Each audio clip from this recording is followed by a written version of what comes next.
Hello दोस्तों, नमस्ते, प्रणाम। स्वागत है आप सभी का आप ही के चैनल में। और मैं अनुपमा एक बार फिर से हाजिर हूँ ज्योतिष की पाठशाला लेकर। और आज हम बात कर रहे हैं मकर राशि के बारे में। तो दोस्तों, एक ही ग्रह की दो राशियां होते हैं और दोनों के गुण धर्म अलग होते हैं। और ऐसा इसलिए होता है कि दोनों के तत्व सेम नहीं होते, दोनों के तत्वों में अंतर होता है। जैसे शनि महाराज की दो राशियां हैं, कुंभ राशि और मकर राशि। तो कुंभ राशि जो है वो वायु तत्व है और मकर राशि जो है वो पृथ्वी तत्व है। दोस्तों, मकर राशि वाले जो लोग होते हैं वो बहुत सफल लोग होते हैं। और क्यों होते हैं? क्योंकि ये जो सोचते हैं वो करते हैं। और करते इसलिए हैं क्योंकि ये पृथ्वी तत्व से संबंध रखते हैं। दोस्तों, आपका जो जीवन है ना, आपके ग्रह नक्षत्रों से ज्यादा इम्पोर्टेंट ये हो जाता है कि तत्व आपके शरीर में किस तरह का है। तत्व से ही सब कुछ हम समझते हैं। तो इसीलिए एक ही ग्रह के दो राशि और दोनों में अंतर आप देख सकते हैं। तो दोस्तों, ये जो राशि है शनि महाराज की और पृथ्वी तत्व की, तो शनि महाराज हार्डवर्क के ग्रह माने जाते हैं। और ऊपर से ये जो इनका जो राशि है, ये तत्व है पृथ्वी है। तो इनकी जो सफलता के कारण तो आप समझ ही गए। इनके सबसे पहले इनके व्यक्तित्व से ही तत्वों का पृथ्वी तत्व का संबंध है। उसके बाद इनकी जो बुद्धि है पंचम, वो है मिथुन राशि। यानी कि बुद्धि जो वो भी बुद्धि में भी ये अच्छे हैं। कम्युनिकेशन इनका अच्छा है क्योंकि मिथुन राशि जो है बुध की राशि है और वायु तत्व है। तो वायु तत्व से इनको आइडिया आता है। और यहाँ व्यक्तित्व जो है पृथ्वी तत्व, इनसे काम कराते हैं। तो दोस्तों, सिर्फ सोचते भर रहने से काम नहीं चलता और सिर्फ करते रहने से काम नहीं चलता। यानी काम करने के लिए मजदूर भी काम करता है, लेकिन उसको ये आइडिया नहीं आता है कि मुझे अपने जीवन को आगे कैसे ले जाना है, इसको सुंदर कैसे बनाना है। और इसलिए वो सिर्फ कमाता है, खाता है, कमाता है, खाता है और मर जाता है। लेकिन यहाँ पर बात हो रही है, इनके पास काम करने के साथ साथ इनके पास आइडिया भी होते हैं। ये बिग थिंकर हो जाते हैं क्योंकि इनका जो सोचने की शक्ति है वो बड़ी होती है। और ये इस वजह से क्योंकि बुध की इनकी राशि आ जाती है, इनके बुद्धि के साथ बुध का संबंध हो जाता है। तो दोस्तों, ये जो लोग होते हैं, इनके देख रहे हैं कि इनका जो कर्म का मालिक है वो मंगल है, इनकी बुद्धि के जो मालिक है वो बुध है, इनका जो व्यक्तित्व है वो शनि का है, तत्व जो है वो पृथ्वी है, इनके भागेश जो है ये शुक्र है। भाग्य जो है वो दो अच्छे भाव के मालिक हैं, सुख के भाव के और भाग्य भाव के। तो दोस्तों, इस तरह से इनकी कुंडली बहुत ही खूबसूरत हो जाती है और इनका तत्व भी बहुत अच्छा हो जाता है। गुरु जो है वो भी दो अच्छे भाव के मालिक हो जाते हैं, धन के और आय के। तो आप लोग जानते हैं कि गुरु जो है अपने आप में धन है और धन इनके अच्छे भाव से संबंध रख रहा है। तो धन कैसे नहीं आएगा इनके पास? तो दोस्तों, आपने देखा कि किस तरह से इनकी कुंडली सारे चीजों को अच्छाई लेकर दिखा रहा है। अब सूर्य और चंद्रमा, इनके सप्तमेश जो हो रहे हैं वो सूर्य हो रहे हैं और इनके सिक्स भाव के जो ग्रह हो रहे हैं चंद्रमा। तो दोस्तों, जैसा कि आप सभी जानते हैं, ये जो छठवां भाव है ये हमें संचित जो हमारा कर्म जो हमें देना है समाज को, जो हम पिछले जन्म में नहीं दिया था हमने, वो ये भाव बताता है कि हमें सोसाइटी को क्या देना है। तो इनका पड़ रहा है फोर्थ हाउस।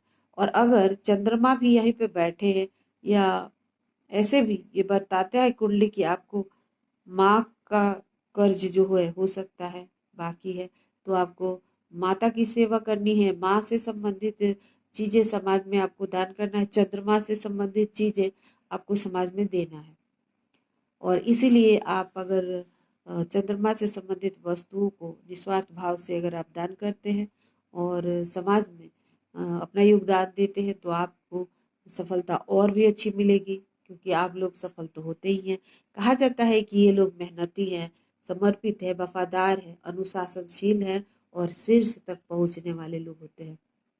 और इनका जो भाग्यशाली जो कलर होता है क्रीम कलर होता है, ब्लू कलर होता है और नीला होता है। साथ ही इनका हरा कलर भी बहुत शुभ होता है इनके लिए। दिन जो होता है शुभ, वो शुक्रवार होता है, शनिवार होता है, रविवार मध्यम होता है और मंगलवार इनके लिए अच्छा नहीं माना जाता है, क्योंकि यहाँ पर कहते हैं कि मंगल वैदिक ज्योतिष के अनुसार मंगल जो है वो मकर राशि के लिए बाधकेश होते हैं। लेकिन मंगल जो है वो मकर राशि में उच्च के हो जाते हैं। तो लाल किताब में इसके बारे में कुछ और ही बताया जाता है, लेकिन मैं आपको वैदिक ज्योतिष के बारे में बता रही हूँ। तो दोस्तों, इनको कहा जाता है कि इनकी लाइफ पार्टनर जो है अगर इमोशनल हो, यानी कर्क राशि की हो, तो इनकी जिंदगी बहुत अच्छी जाती है, क्योंकि ये बहुत स्ट्रांग लोग होते हैं, मेंटली फिजिकली बहुत स्ट्रांग होते हैं।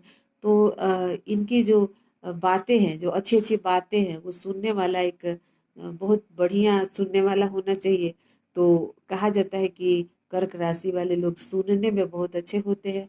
और ये मेरा भी अनुभव रहा है कि कर्क राशि वाले बोलने में सुनने में हर तरह से अच्छे होते हैं, क्योंकि ये चंद्रमा की राशि होती है। तो अगर आपके लाइफ पार्टनर का चुनाव आप करते हैं कर्क राशि के, तो आपके लिए बहुत अच्छा रहेगा। बाकी तो आपकी कुंडली बताएगी कि आपको कैसा लाइफ पार्टनर मिलेगा। और सूर्य आपके सप्तमेश होते हैं, और हर किसी की कुंडली में सप्तमेश जो होता है वो मार्केश होता है। क्योंकि दोस्तों, ये जो सातवां भाव होता है, यहाँ हम बहुत कुछ खर्च करते हैं। आप जानते हैं कि आप माता पिता के साथ रहते हैं, तो यहाँ से लेकर यहाँ तक आपका कुछ विशेष खर्चा नहीं होता है। आपके माता पिता आपको कमाते हैं, खिलाते हैं, आपकी सेवा में लगे रहते हैं। लेकिन जब आपकी शादी होती है, जब आप नौकरी करने लगते हैं, उसके बाद से आपके पैसे खर्च होंगे। आपका जो अपना ओरिजिनल, या अगर पुरुष हैं तो आप कुछ खर्च करते हैं, और वो बहुत महत्वपूर्ण खर्च करते हैं, आप सभी जानते हैं। तो शादी के बाद जो आप व्यय करते हैं, वो आपके जीवन को घटाता है, आपकी आयु को घटाता है, आपके बहुत सारी चीजें घट जाती है। और आप लोग एक बात और जानते हैं कि शादी के बाद पुरुषों के या महिलाओं के कुंडलियों में चिंता जो है वो बढ़ जाता है भारी मात्रा में। जब तक आप माँ माँ बाप के साया में रहते हैं, आप चिंता से, हर दुख से दूर रहते हैं। और भाग्यशाली वो लोग होते हैं जिनके माँ बाप का साया मिलता है, बहुत सारे लोगों को नहीं भी मिलता है। लेकिन मैं बात कर रही हूँ वो जो संपन्न है, माता पिता से भरा पूरा परिवार मिलता है। लेकिन वही जब शादी हो जाती है, एक लड़की की जिंदगी में भी न जाने कितने पहाड़ टूटते हैं। ससुराल वाले हावी हो जाते हैं, पति डिमांडिंग हो जाएगा, वो अपने मन का नहीं कर सकती, उसको कितनी सारी पाबंदियां उसके ऊपर लग जाता है। वही पुरुष है बेचारा, तो माँ और पत्नी में उसको कितना सामंजस्य बैठाने में उसको मुश्किल होती है। उसके बाद उसको पैसे का भी दिक्कत शुरू हो जाता है। पत्नी के ऊपर उसका व्यय बढ़ जाता है, और साथ ही उसका जो शारीरिक शक्ति है वो क्षीण होती ही है। और इस तरह से इसीलिए सप्तम भाव को मार्केस बताया जाता है। मैंने बता दिया क्यों बताया जाता है। यहाँ से आपकी जब चिंता बढ़ती है तो हर चीज घट जाता है। चिंता से चतुराई घटे। तो दोस्तों, ये सप्तम जो है ये मार्केस इसीलिए हो जाता है। तो आपकी कुंडली में जो सूर्य महाराज है वो मार्केस है, और बाकी जो बुध है आपके दो भावों के मालिक हैं। और बुध के स्थिति आपकी कुंडली में कैसी है वो देखना पड़ेगा। कहा जाता है कि आपको बीमारी जो होता है वो होता है दांत से संबंधित। उसके अलावा आपको उच्च रक्तचाप हो जाता है, पेट से संबंधित विकार होते हैं, बवासीर जैसे रोग आपको होता है। और आपके लिए करियर जो है वो वित्त प्रबंधन, बैंकिंग सेक्टर, लेखा जोखा, कानून प्रशासन, विज्ञान और चिकित्सा, आप डॉक्टर भी बनते हैं। तो जैसा कि मैंने कहा कि आपके लिए हर तरह का करियर क्षेत्र अच्छा है। आप कोई भी करियर क्षेत्र का चुनाव करेंगे उसमें सफल होंगे, क्योंकि आप कर्मठ हैं। और कर्मठ आप इतने हैं कि अपने करियर के चुनाव, अपनी सफलता के लिए आप अपने परिवार को भी साइड में कर देते हैं। और इतना इमोशनल आप नहीं होते कि आप परिवार के चक्कर में अपने व्यवसाय को छोड़ दें। आपको व्यवसाय और अपने करियर को लेकर आप बहुत ज़्यादा स्ट्रांग रहते हैं, और इसलिए आपको सफलता मिलती है। तो दोस्तों, आपके जो भाग्यश है आपके दो भावों के मालिक हैं। आपके माँ का, आपके सुखों का, आपकी गाड़ी बंगला, ये जो है आपको हम फोर्थ हाउस से देखते हैं। अब आप, मैंने ये जनरल बता दिया, लेकिन अब आपकी कुंडली में किसी पर्सनल इंडिविजुअल की कुंडली में अलग अलग हो जाता है, क्योंकि वो हमारे कुंडलियों में ग्रहों की स्थिति अलग अलग होती है। अब किसी इंसान के लिए शनि महाराज मार्केस होते हैं, और किसी के लिए राजयोग कारक होते हैं। और ऐसा क्यों होता है? क्योंकि ये हमारी कुंडली हमारे तत्वों के हिसाब से होता है। तो इस तरह से दोस्तों, आप लोगों को ये बताया जाता है कि शनि का गोचर हो रहा है तो मकर राशि वालों को ये होगा, तो कन्या राशि वालों को वो होगा, और कर्क राशि वालों को वो होगा। लेकिन ये कैसे होगा? अकल, अंतरदशा, महादशा, ये सब अलाउ करेंगे तभी होगा, ऐसे नहीं होगा। छोटे मोटे बातों का वो अलग बात है, लेकिन अगर कोई बड़ा आप अपने लिए ओकेजन देख रहे हैं कि मेरी शादी कब होगी, मेरा जॉब कब लगेगा, मेरा बच्चा कब होगा, तो उसके लिए आपको ये सब देखना पड़ता है। शादी कब होगी तो सप्तमेश और गुरु की स्थिति देखनी पड़ेगी। बच्चा कब होगा तो आपको पंचमेश और गुरु की स्थिति देखनी पड़ेगी। गुरु जो है वो शुभता के कारक है और धन के कारक है, और देखिए इनके कुंडलियों में आय से संबंध रखते हैं, तो इनके लिए धन का अपने आप में कोई कमी नहीं दिख रहा है। तो इस तरह से दोस्तों भाग्येश को भी देखना होता है कि भाग्येश किस तरह से है, किस स्थिति में बैठे हैं। तो भाग्येश को हम देख के इनके भाग्य का पता लगाते हैं।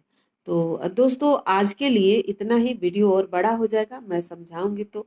और ऐसा जरूरी नहीं है कि आपको पूरा वीडियो देखना है, आपको जितना देखना है उतना देखिए। मुझे जो डिटेल में समझाना था मैंने समझा दिया। Thank you so much for watching. सर्वे भवन्तु सुखिनः।